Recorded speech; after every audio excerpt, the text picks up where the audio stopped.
Okay, we're recording now. All right. What's up, everyone? My name is OG Nick Marsh for Focus Hip Hop, and I have the one and only Dr. Quinn, rapper and producer from Chicago here. What's We're good, just going to people? talk a little bit about what he has planned for 2023, the upcoming year. And first of all, how are you doing today? Woo! I am grand on this Saturday, Nick. Man, it's awesome to be here, dog. How are you feeling? I'm good. I had my COVID booster yesterday, so my arm's a little sore, but other than that, Word. I'm fine. I still need to get mine. I still need Yeah, to get mine. yeah. This is like my fourth time getting a booster, so I should be good. All right. So, first of all, I'm just gonna ask, like, for your next release, is it gonna be a single or like a project? So for this year, I got it. I've been telling people I've been taking a bit of a break, Mhm. to focus more on like the next projects. But there still will be singles coming out, so I have at least like I do definitely have like two singles this year coming out. Okay, and like the singles that you've been releasing, like Scanwich Freestyle and One and Seasons, I think is called the Yeah. title of one. Are those going to be on a project or are they just loose singles? Those are loose singles. One actually is going to be on the initial queue. I'm actually re-releasing initial queue this year, in its entirety because I feel like when I first released it, I'll be honest, I was low key like had a bunch going on. So I Hmm. didn't put everything on the streaming services like I wanted to. But the song One was intentionally for that record, and it was going to be on another EP called Respectfully Disrespectful. But since the label and I have talked, um we're going to put it on the re-release of Initial Q so people can get like the full value of like what was being made and created then, because I really want people to be on that journey because I personally think that album was cold. Hmm. And your label is Bit Tape Recordings, right? Bit Tape Records, Bit yes. Tape Records. Did you start that yourself or is that like someone else is in Yeah, charge it's of that? kind of been it's been a brainchild of mine. I dabbled in the idea of starting a label. I Hmm. just didn't at first, like when we started, like, all right, so when I was thinking about starting a label, it's been years. I was thinking about this. I just didn't know how responsible I could be. I would say for lack of better terms, because I mean to run a label takes a lot. Yeah. You can't just randomly get all your friends you have in a rap and shit. You got to get like people who do like like PR work, social Marketing and media stuff. work, exactly the marketing and all that.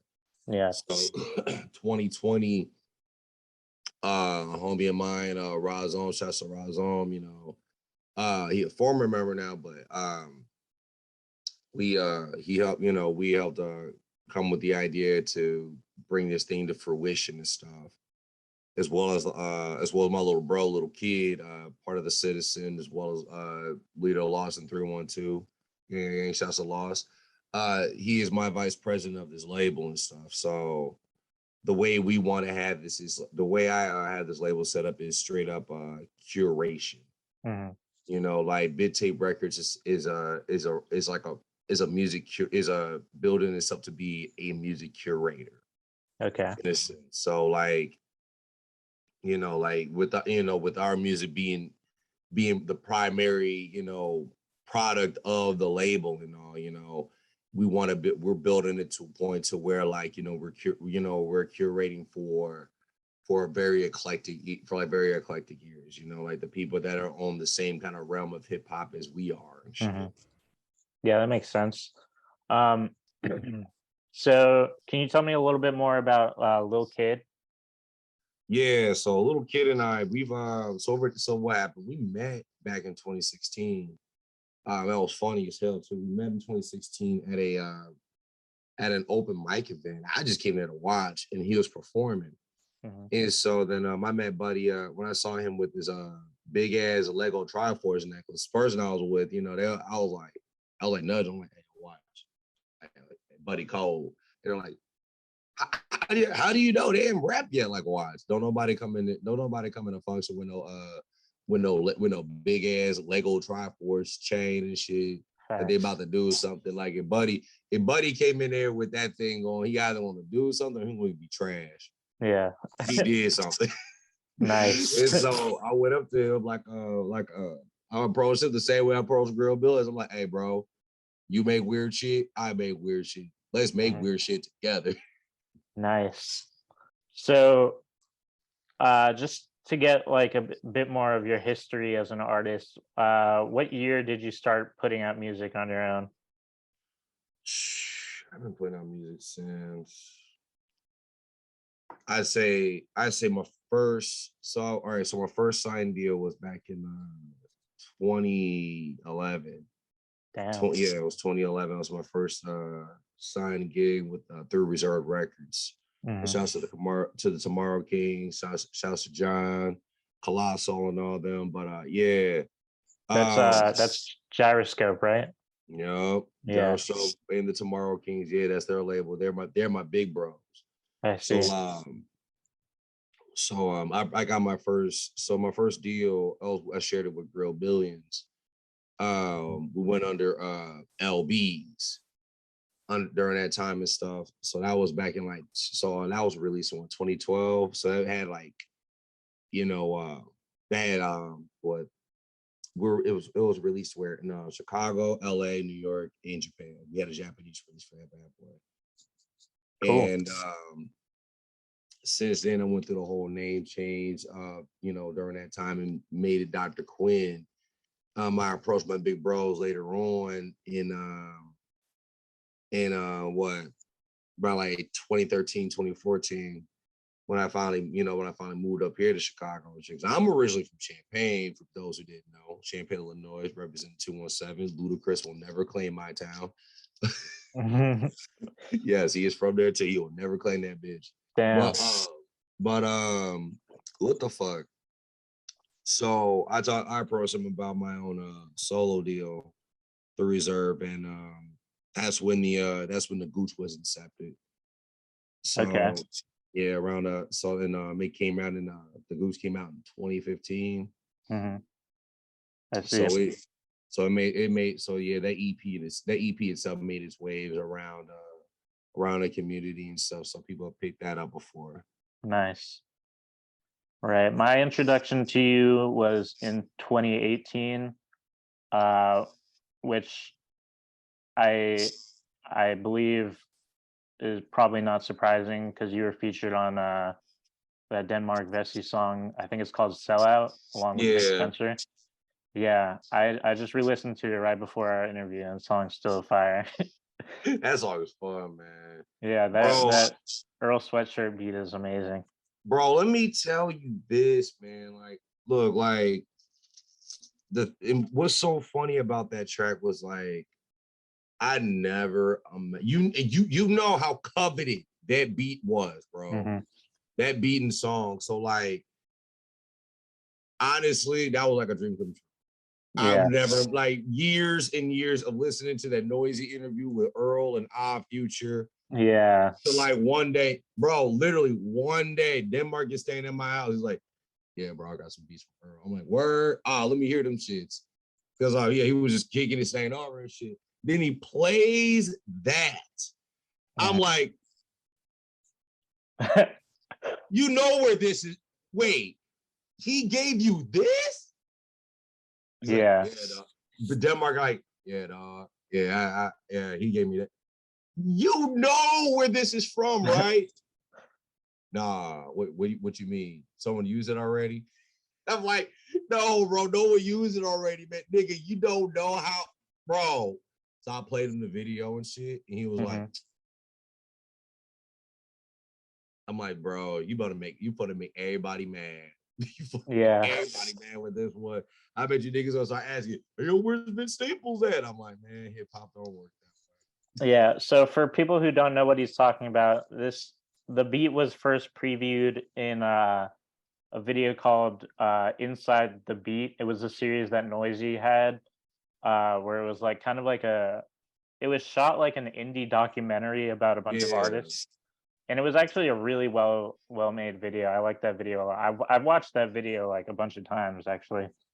Um, I was I was put onto that video by Dominic Rabrun from Dom Sketchcast. He's an Mm. artist who he does visual art. He's like a digital uh not painter, but like he does digital art and stuff. And he had a video called Dom Digs, and he brought up that video, so I went to watch it. And yeah, the video, it talks about Mac Miller, Earl Sweatshirt, and Vince Staples, and it's really cool. So I'll put a link to that in the description so people can see it, and I'll also put a link to the music video for Sellout, which is awesome by the way too. I still to this day am like I was happy I got to mention that in the Rolling Stones for that article and shit. Shouts to Mhm. Denmark and Vic for that and Earl. But dog, like just the fact of getting on that beat in itself was just like my favorite part overall. Like I'm like, dog, I get to tear this shit up like legitimately, not like you just download some shit and start freestyling. Like no, legitimately, like Yeah, it's your song now. Yeah, could never imagine to this day still, man. that's fire. Um, did you know Vic before that? I ran into so funny thing about that, me and Vic were in passing like twice before that. That was like the third time we actually met up, but that was like the first time we were in a room together for like a long time and actually conversed. Mhm. So that it was funny, right? The sellout track was the result of the sellout track was the cause for cocaine and switchblades on my Richard Pryor record. Mhm. So when people heard that finally, like because I was really like so when we got so what was it? When Denmark was finished recording, he came out the booth. I think I was done recording or something. I think I was still writing or some shit. He was like, "Dog, I gotta call Big." What? It is. I'm like, wait a minute, he's gonna call the man. He's like, "Yeah, dog." It is. He's like, "Yeah, man. Let me get some bars off you and shit." He just pulls up at the studio. About like 3 in the fucking morning and shit. He just pulls Nice. up, drops a verse, and just walks the fuck out. I'm like, bro. And Vic is a fucking monster, man. And so I Yeah, went up to him. I was like, bro, all right, bro, what you thinking of? What you think of my verse? Like, yeah, man, you decent, you decent. I'm like, hey, you trying to like collab and shit? Yeah, man, let me get your number and shit. I'm like, dog, I was geeking. I'm like, dog, I never thought this nigga ever ever fuck with me. that's a dope story. Man, like that whole sellout song just created a whole slew of shit that one night Mhm. out of nowhere. So like that in itself was like one of those moments in music people love to hear about where it's like, man, so that one song caused all? Yes, it did. Wow. And the next, after I heard Sellout, the next thing I heard from you was the collaborative project with Denmark Vesey and Azarius, Yeah. Bullies. Yeah, Bullies. Oh god, that was fun. So how did that, or can you tell me more about Azarius? Because I'm not super familiar with that artist. Azarius is a producer out of Fort Lauderdale, Florida. I would say, man, I'm scared of him when it comes to beats, bro. Like, there's shit I cannot do that he can do. I Mhm. will be honest about that. That's the homie, bro. Like, from like knowing Azarius and shit, like his sound, I would say is like very. He's on that level of sound like Sun Ra. And Mm. he's on that high level of sound like in frequency like there when you think you can't like when you believe like a beat cannot go as abstract or you can't chop a sample a certain way, this man can do it. This man is like this man can full on just make whatever. I mean, not like make whatever, but you can just damn, I don't know what to say. He just fucking creates. Yeah. The man just creates. He's just a monster when it comes to the beats, you know. And like the way he does, I mean, the way he can shift his sound from like sounding one way from with one particular artist to with another, and still and beyond maintaining his style. It's just like his shit would even sound like somebody else's if he act when he does. So you know, like he's been like I've known him for like I've known him for since 2013. I've known him for about that long. Okay. Yeah, I was re-listening to the Bullies record right before this interview. I was listening to the song Maury. Maury, oh god. Yeah.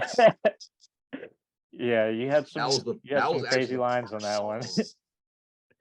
That was actually the first song we recorded on that bad boy.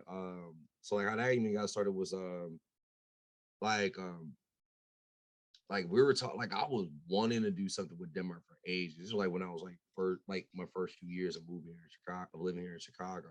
And so like I think so Zarius had this one beat of him he was just playing, and then I swear to God, I'd be telling this story, but like no, it's all they all know it's all love. So Zarius was playing this one beat at his career, right? And I'm like, bro, let me get that shit. He's like, ha ha. Yeah, I talked to Denmark for that. Man, I'll beat his ass up for that beat, bro. I was talking shit. and so if anybody, any of my friends know me, they'll know I'll do some goofy shit, right? So I walk smooth into Zarius' apartment, right?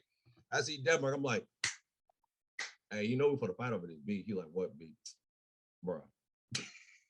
But the man be busy, so he's like, you know, I saw him like, oh, that one? Oh, we can do something together on that.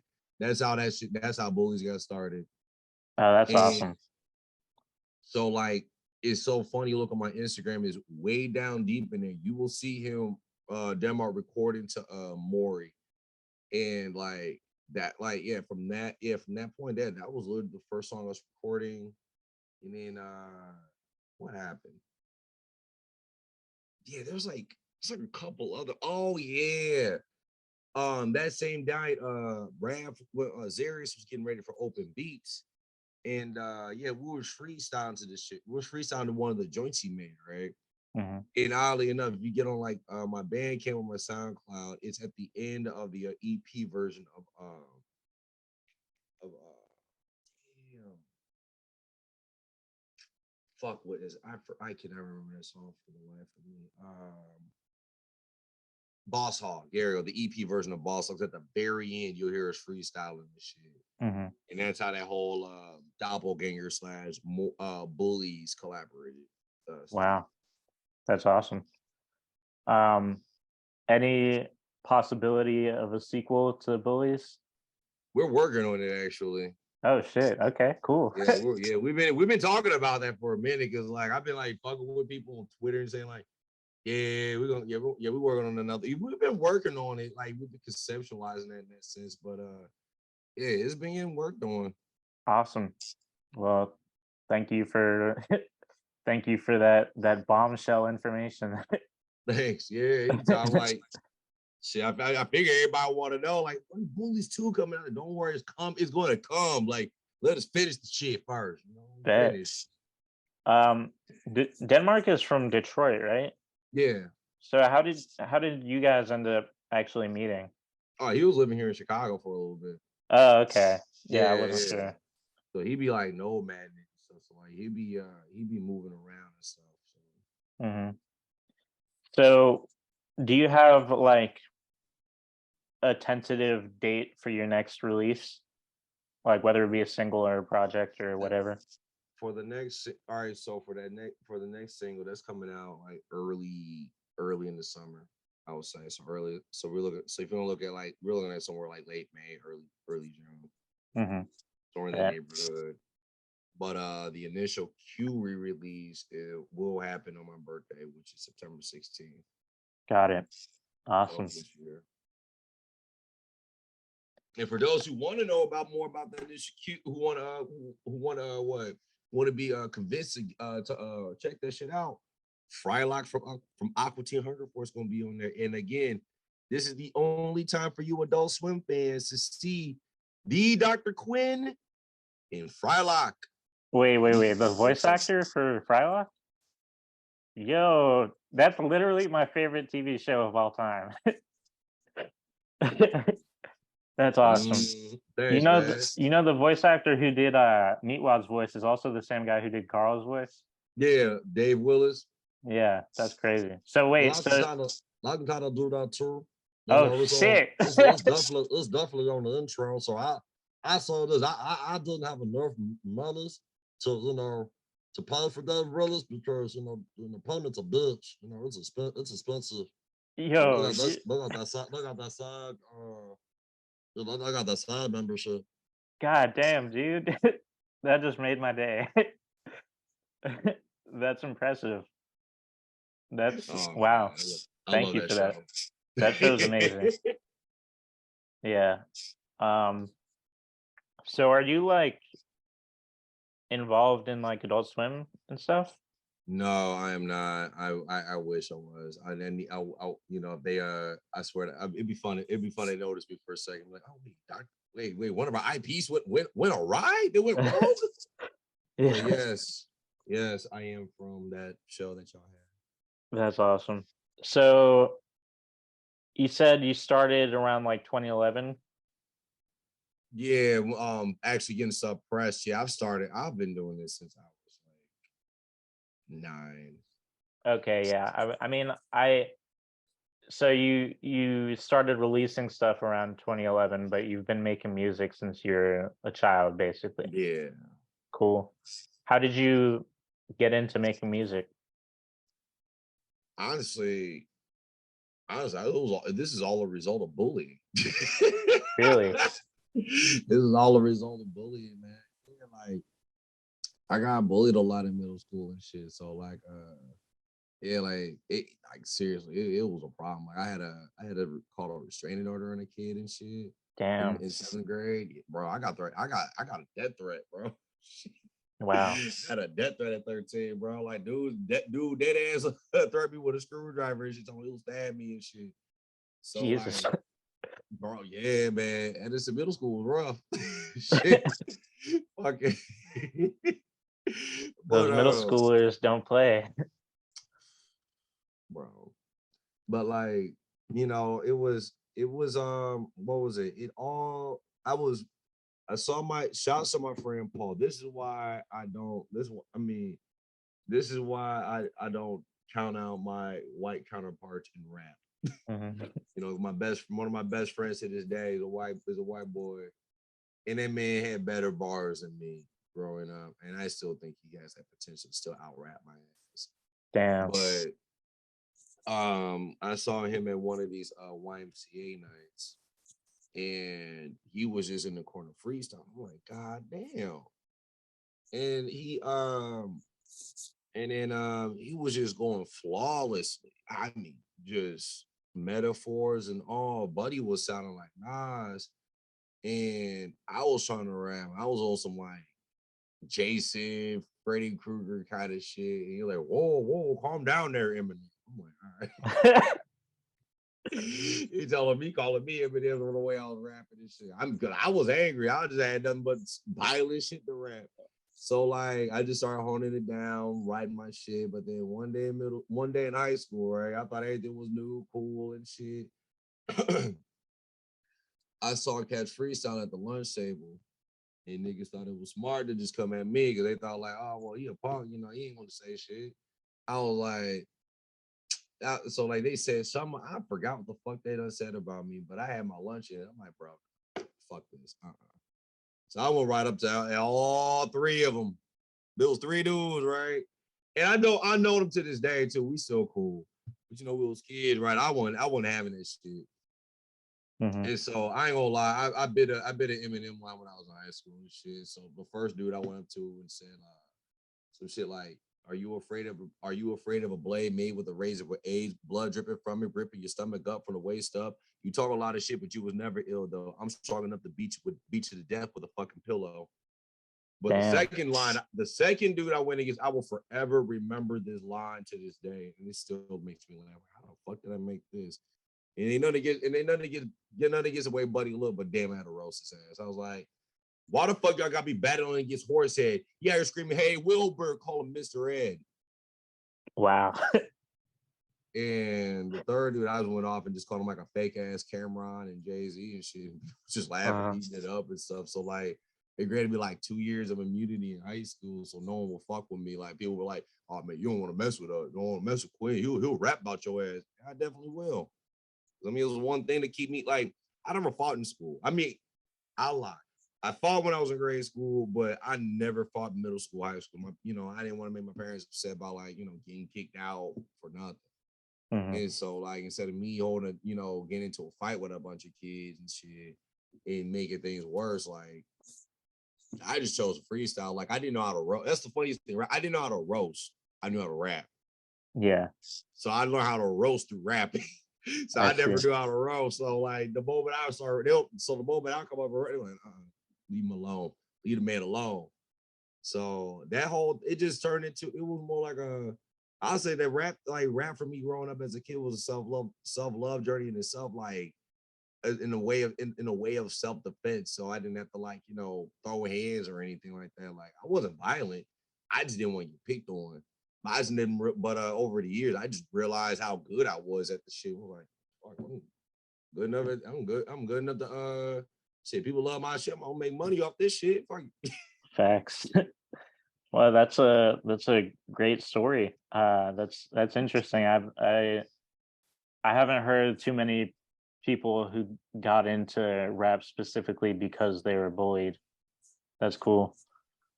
I was kind of bullied. I was bullied in middle school too, but I just sort of I just sort of like didn't do shit about it. Bro, I felt you, man. It was like those times when you're little, you're like, you know what, I'm gonna get you, but Aaron's no way. And then you just kind of wait, and then something just sparked. It's well, I know, dude. Yeah, I had to get my like the faculty involved and stuff, so that put an end to it, thankfully. But yeah, it was kind of rough. But it was only in middle school. After that, I didn't really get bullied. Um, all right, so we got about like 10 minutes left in this recording. Is there anything? Oh, what do you would you happen to know what strain you're smoking? To be quite honest, I do not know. Okay. Yeah, I mean, like usually when I ask, people don't know. So like this is like weed left over from New Year's and shit. So like I feel that. Yeah, right. Like homies are like, here goes some shit. Yeah, I mean, weed is weed to a lot of people, so it is what it is. Yeah, I have a fascination with that kind of thing, I guess. Same. All right. Well, this was my first interview since like the beginning of 2022, last year, I guess, or maybe sometime in 2021. Honestly, my last interview. I've done a few interviews. My first interview was with this rapper named Kill Bill the Rapper. I don't know if you're familiar with him. You say Kill Bill? Yeah. Oh, okay. I'm about to say I'm like ill. Like, don't tell me ill Yeah. Bill, bro. Like hell That no. would be crazy. That would be insane. I'd be nervous to interview him, honestly, but yeah. But and then the second interview was actually with MC Paul Barman. But my first couple of interviews, I was so in 2018, I went through a psychotic episode, and I was still kind of psychotic when I interviewed them, so they were terrible interviews. But I jumped back into it. Usually, I do written like text interviews, so this was my first time really doing a video interview. Hey, I have phone. I'm having phone this interview. Mhm. You're doing awesome. Awesome. Thank you. Well, we got about 8 minutes left. Is there anything else you want to say before we end this? New singles coming out this year. Okay. Look out for Little Kids' newest release coming out late this summer. Coming out midsummer. That'll be Ghetto Gospel produced by Old Bonjour. Brought to you by Big Tape Records. Look out for the re-release of Initial Q. Okay, look, y'all, and y'all think I'm playing. Look here, Mike. Well, we ain't playing. Oh wow, is that the cover? Oh yeah, That's nice. we ain't playing the re-release of Initial Q. We ain't playing, man. It's colorful. I like that. Oh yeah, that I remember. I posted a selfie and you like made it into an album cover one day. That was awesome. Thank you for that. The way you were sitting in that room looked hard. I'm like, oh yeah, that like some weekend shit. Yeah. So yeah, Little Kids next release. You said midsummer. Mm-hmm. Cool. And did you mention someone named Au Bonjour? Yeah, I've definitely heard of this person. Hold on, let me see. he's produced for Lance Skywalker. Yeah, him and Big Spencer. Okay, yeah. Cool. He's produced for a lot of cats. So he's also producing not only Kids' new record, but the new Citizen record as well. Yes. Cool. Awesome. Well, I think this interview went well. Thank you for being here with me. Getting me back into the interview game. Anytime, man. Yeah. And maybe next year we'll do the same thing. If Definitely. you have 2024 plans laid out. That's why I'm taking my little time this year, because once 2024 hits, y'all gonna be mad. That's all I gotta say. Y'all better be scared and excited. Awesome. All right. Well, it was great speaking to you. I'll see you soon, probably. And as always, peace out. Peace, God. Which is God, and God is everything.